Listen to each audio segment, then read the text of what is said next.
Good morning everyone, কেমন আছো? আশা করি সকলেই ভালো আছো। আমিও বেশ ভালোই আছি। তো সকালবেলা রুটিন আজকে আর একটা নতুন ফ্রেশ ব্লগ নিয়ে তোমাদের সামনে হাজির হয়ে গেলাম। তো আজকে তোমাদের সাথে একটি মর্নিং রুটিনই শেয়ার করব। তো দেখতে থাকো, আশা করি তোমাদের ভালো লাগবে। তো স্কিপ না করে দেখতে থাকো। তো সকালবেলা দেখো, এদিকে বিছানাটা গোছাতে চলে এসেছি। সকালবেলা যে কাজকর্ম থাকে, এই যে ঘুম থেকে উঠলে বিছানাটা গোছানোর জন্য, এটার জন্য কিন্তু একটা আলাদা টাইম বের করতে হয়। তো এটা আমি সকালবেলা গুছাইনি, তো এখন গুছিয়ে নিচ্ছি। দেখো, আর বেলাও হয়ে গেছে। আর বেলা যেহেতু হয়ে গেছে, তো বিছানাটাও গুছিয়ে নিই। আর ওইদিকে প্রথমেই মাধবকে ঘুম থেকে উঠিয়ে ফ্রেশন আপ করতে করতে সকালবেলা আরও কাজ থাকে না। এই যে দেখো, ঘরদোর ঝাড় দেওয়া, ঘরদোর মভিং করা, তারপর পুজো টুজো দেওয়া, এইসব করতে করতে না অনেকটা টাইম বেরিয়ে যায়। তো যেহেতু পেরিয়ে যায়, তারপর অনেক দেরি করে আমার বিছানাটাকে তুলি আমি। তো দেরি করে তোলার আরেকটা কারণ আছে, কারণ মাধব একটু দেরি করে ঘুম থেকে উঠে। তো দেখো, আর হাজব্যান্ড তো কখনই ঘুম থেকে উঠে চলে গেছে। এইদিকে যে দেখতে পাচ্ছ, এটা হলো প্রসাদ। এইদিকে কার্তিক মাস চলছে, তো আমাদের এদিকে রাম ঠাকুর আশ্রম আছে। রাম ঠাকুর আশ্রমে প্রত্যেক দিন ভোরবেলা কীর্তন হয়, তো প্রসাদ দেওয়া হয়। আর এটা কি ছিল, আমি গতদিন রাতে গিয়ে আমার মেয়ের নামে ভোগ অর্পণ করেছিলাম প্রভুকে নিবেদন করা হয়েছিল। সেই ভোগই আজকে সকালবেলা আমার শাশুড়ি মা নিয়ে এসছে। তো সকাল সকাল দেখবে, ঘুম থেকে উঠে যদি তুমি ভোগ দর্শন করো, মনটা না ফ্রেশ হয়ে যায়। আর এদিকে রান্নাঘরে চলে এসেছি। দেখো, আজকে রান্না করবো আমি লাউয়ের ঘন্ট, তাও খাসার চাল দিয়ে। এই যে দেখতে পাচ্ছ, গোবিন্দভোগ চালটাকে একটু ফ্রাই করে নিচ্ছি, সঙ্গে কিন্তু একটু ঘি দিয়েছিলাম। তো ঘি দিয়ে গোবিন্দভোগ চালটাকে একটু ভেজে নেব। ভেজে নিয়ে তারপর লাউটা একদম সঙ্গে দিয়ে দেবো।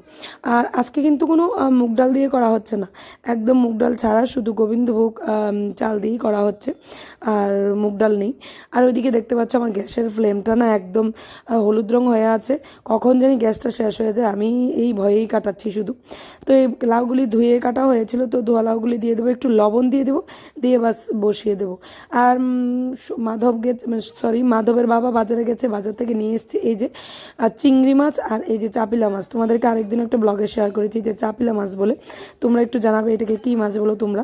তো চাপিলা মাছ। তো আর দেরি করে লাভ নেই, এদিকে দেখো দুদিকে কড়াই বসিয়ে দিলাম, কারণ দুদিকে বসিয়ে দিলে না তাড়াতাড়ি হয়, তাহলে আমি অন্য কাজগুলো তাড়াতাড়ি করে সামলে নিতে পারবো। তো দুদিকে বসিয়ে দিলে একদিকে রান্না করব, একদিকে অন্য কাজগুলি করব। দুদিকে বসিয়ে দিয়েছি, দুদিকে দু রকমের মাছগুলি ভেজে নেব। আর গলদা চিংড়িটা রান্না করব। আর ওই যে চাপিলা মাছটা দেখতে পাচ্ছ না, এটা কিন্তু ভাজাই হবে, এটা কোনো আর ঝোল টোল করবো না। একদিন বেগুন দিয়ে ঝোল করেছিলাম, একদম বেশি একটা ভালো হয়নি, এজন্য আজকে করব না। আর এই মাছটা না গরম গরম ভাজা খেতে দারুণ লাগে, কিন্তু তেমনটা ঝোলে এত একটা মজা লাগে না। আর গলদা চিংড়ি বাজার থেকে নিয়ে আসলে আমার হাজব্যান্ডের একটাই আবদার থাকে যে ওটাকে একদম চিকেনের মতন রান্না করবে, চিকেন মশলা দিয়ে। তো আমিও এভাবেই করব। শুধু আজকে না আলু দেইনি। তো আমার মেয়ে খাওয়ার সময় বলছিল যে মা, তুমি কেন এই চিংড়ি মাছের ঝোলটার মধ্যে আলু দাওনি, আলু দিলে বেশি টেস্ট লাগতো। আসলে সত্যি আলু দিতে ভালো লাগে, কিন্তু তাড়াহুড়ো করে না আলুর কথা ভুলেই গেছি। আর বলো তো কি, এই যে চিকেনের মধ্যে যখন আলুটা দেওয়া হয়, ওটাকে সেদ্ধ করে দিতে হয় না, কিন্তু আলাদা ভেজেও দিতে হয় না। কিন্তু যখন তুমি এই যে চিংড়ি মাছের চিংড়ি কারি করবে কিংবা এগ কারি করবে, তখন কিন্তু আলুটাকে না সেদ্ধ করে ভেজে দিলে ভালো লাগে বেশি, কিংবা ভেজে দিলেই ভালো লাগে, না সেদ্ধ করো। তো দেখো, এক এক করে ভেজে নিচ্ছি। ভেজে নিয়ে ওইদিকে মশলাটাও রেডি করতে হবে। মশলা তো তোমরা বুঝতেই পারছো মশলাটা আমি কী দেবো। মশলাটা দেওয়া হবে এই যে ধনে গুঁড়ো, জিরে গুঁড়ো, আদা গ্রেট করে, কাঁচা লঙ্কা, আর একটু লাল মরিচের কাশ্মীরি লাল লঙ্কার গুঁড়ো দেবো, আর এলাচ দারচিনিটা একটু বেশি করে দেবো, বিশেষ করে এলাচটা, আর লং দেবো। ওটা দিয়ে বাস একদম ভালোভাবে পেস্ট করে নেবো। ওইদিকে দেখো সোনাই কী করছে।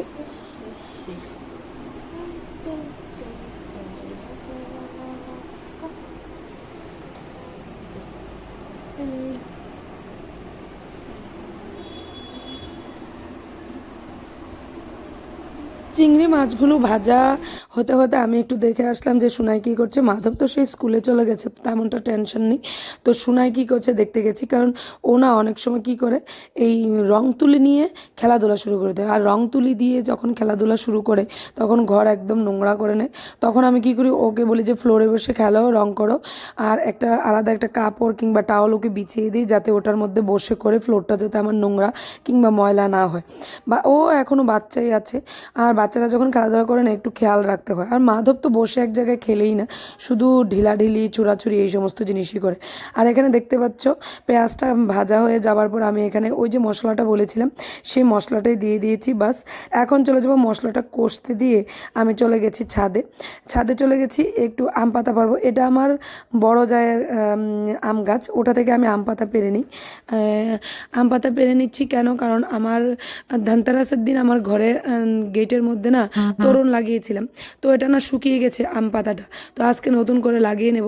দেখবে গেটটা যদি একটু আম পাতা সিঁদুরে ফোঁটা দিয়ে লাগানো থাকে না, বেশ ভালো লাগে দেখতে। সবসময় না সম্ভব হয়ে ওঠে না, তো ভাবি যে যখন একটু ফ্রি থাকি, ফ্রি বলতে কি নিজের মন থেকে যদি কোনো কাজ করার একটা আগ্রহ থাকে না, তাহলে না তুমি সত্যিই টাইম বার করতে পারবে।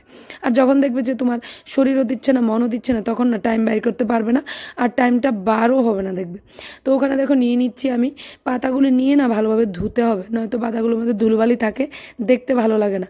আর আধোয়া পাতার মধ্যে না সিঁদুরের ফোঁটাটা লাগালেও ভালো দেখায় না, তো এই জন্য ধুয়ে নিচ্ছি। ধুয়ে নিয়ে তারপর আমি এই যে দেখো এখানে ধুয়ে নিচ্ছি, ধুয়ে নিয়ে তারপর ঘরে চলে যাব। এখানে কাপড় চোপড় যা ধোয়া হয়েছিল এগুলো আমি আমার মেয়েকে বললাম যে একটু রোদে মেলে দেওয়ার জন্য, তো ওকে আমিও হেল্প করছিলাম, দুজনে মিলেই কাপড় চোপড়গুলো রোদে মেলে দিচ্ছিলাম। দেখো এক এক করে ও আমাকে অনেকটা হেল্প করে, সত্যি কথা বললে শুনে।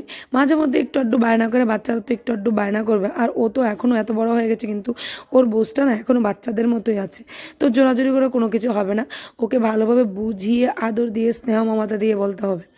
আর এইদিকে দেখো মশলাটাও কষে এসছে, ওদিকে আম পাতা পেরে ধুয়ে ঘরে নিয়ে আসলাম, আর ওইদিকে কাপড়গুলো রোদে মেলে দিয়ে আসলাম। এদিকে দেখো হয়ে গেছে, চিংড়ি মাছগুলো দিয়ে দিলাম। এখন না ঝোল দেওয়ার পালা, তো জল দিয়ে দিচ্ছি। দেখো ভালোভাবে ফুটে আসলে একটু আবার একটু এই যে চিকেন কারি মশলাটা আছে না, ওটা দিয়ে দেবো। এভাবে করে খেতে আমার হাজব্যান্ড খুব ভালোবাসে। আমার কিন্তু একটু অন্যরকম, আমি একটু নারকোল আর একটু সর্ষে দিয়ে নারকোল সর্ষা বেটে খেতে ভালোবাসি এটার মধ্যে। আবার কখনো কখনো যদি নারকোল না থাকে, শুধু সর্ষে দিয়ে বেটে খেতেই বেশ দারুণ লাগে। এই যে দেখো মোটামুটি হয়ে এসছে, এখন ভালোভাবে ফুটে এসছে।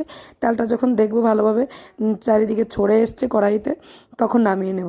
আর এইদিকে দেখো আমি তোরণ বানাতে চলে এসেছি, মেয়ে টিচার চলে এসছে, নয়তো ও আমাকে অবভিয়াসলি হেল্প করতো। এই যে দেখো বানিয়ে নিচ্ছি, সবগুলো ধুয়ে নিয়ে এসেছিলাম ছাদ থেকে। এখন এক এক করে লেসটার মধ্যে ঢুকিয়ে নেব, তারপর এক এক করে এই যে সিঁদুরের ফোঁটা দিয়ে নেব। আর বাইরে গেটে যে লাগিয়েছি ওটা তোমাদের সাথে শেয়ার করা হয়নি, কারণ আমি নিজে নিজে গিয়ে লাগিয়েছি, কেউ আমাকে হেল্প করেনি, তো ক্যামেরাটা কে ধরবে বলো। আর যখন বাইরে বের হয়েছি ক্যামেরাটা ঘরে ছিল আমার, তো নিয়ে বের হওয়ার কথা মনে নেই, এজন্য আর তোমাদের সাথে শেয়ার করা হয়নি। তো দেখো কাজকর্ম শেষ, এখন এসছি ফেসটা একটু ক্লিন করে ভালোভাবে একটু রেডি হয়ে নেবো। মাধবকে স্কুল থেকে আনতে যেতে হবে, তো মাধবকে তো স্কুল থেকে নিয়ে এসেছি। এখন দেখো দুপুরবেলা সোনাইকে লাঞ্চ দিয়ে দিয়েছি। এই যে শাক করা হয়েছে, লাউয়ের ঘন্ট যেটা দেখতে পেয়েছো, আর চিংড়ি মাছের ঝোল, তো সোনাইকে দিয়ে দিলাম লাঞ্চ। হলো কি লাউ লাউ দিয়ে, আর এটা হলো গলদা চিংড়ি। এই আজকে তো খাওয়া দিয়ে দিলাম, তো বাবা খেয়ে নাও। তোমার কোনটা প্রিয় এগুলো থেকে?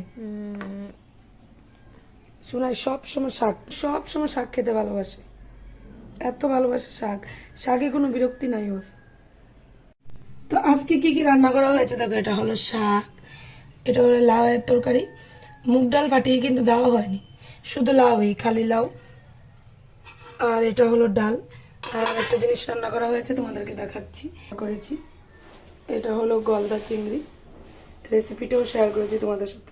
তো ফ্রেন্ডস আজকে এতটুকু পর্যন্তই তোমাদের সাথে শেয়ার করলাম, আশা করি তোমাদের ভালো লাগবে। যদি ভালো লেগে থাকে তাহলে প্লিজ লাইক করবে, কমেন্টস করবে অ্যান্ড শেয়ার করবে, আর প্লিজ সাবস্ক্রাইব করতে ভুলবে না, প্লিজ সাবস্ক্রাইব। তো টিল দেন বাই বাই, সবাই ভালো থাকবে, সুস্থ থাকবে।